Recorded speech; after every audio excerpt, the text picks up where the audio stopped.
Mag-asawa patay sa salpukan ng kotse at traktor sa Paniki, Tarlac. Nakatutok Russell Simorio. Patay ang mag-asawang sakay ng kotse matapos makasalpukan ng isang traktor sa Sitio Bangkok, Barangay Abogado, Paniki, Tarlac.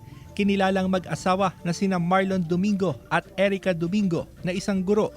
Ayon sa pulisya, galing sa Pangasinan at pauwi na sana sa Gimba, Nueva Ecija ang mga biktima nang mangyari ang aksidente. Nabangga niya yung sa gulong sa likod. Malakas yung impact niya, sir. Bali, pag umiikot siya tumalabog siya. Nakaligtas sa aksidente ang dalawang bata, kabilang ang 1 taong gulang na anak ng mag-asawang Domingo. Sinusubukan ng GMA Regional TV 1 North Central Luzon na makuhanan ng pahayag ang pamilya ng mga biktima. Patay ang 14 anyo sa si Kevin Abanilla matapos mahulog sa bangin na halos 10 metro ang lalim sa bahagi ng Casamata Hill, Bangged, Abra. Nagtamo ng matinding sugat sa ulo ang biktima. Wala raw preno ang bisikleta ng biktima kaya posibleng nawalan ng kontrol sa pababang bahagi ng kalsada. Umawat na tanak ko.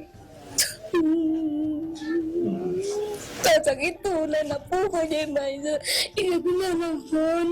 Ray na po ko lang kung ano isulat.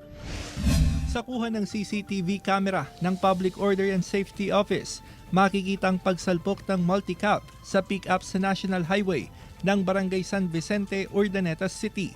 Tumila po ng 2 sakay ng multicab. Dinala sila sa ospital. Ayon sa PNP, mabilis ang patakbo ng driver ng multicab.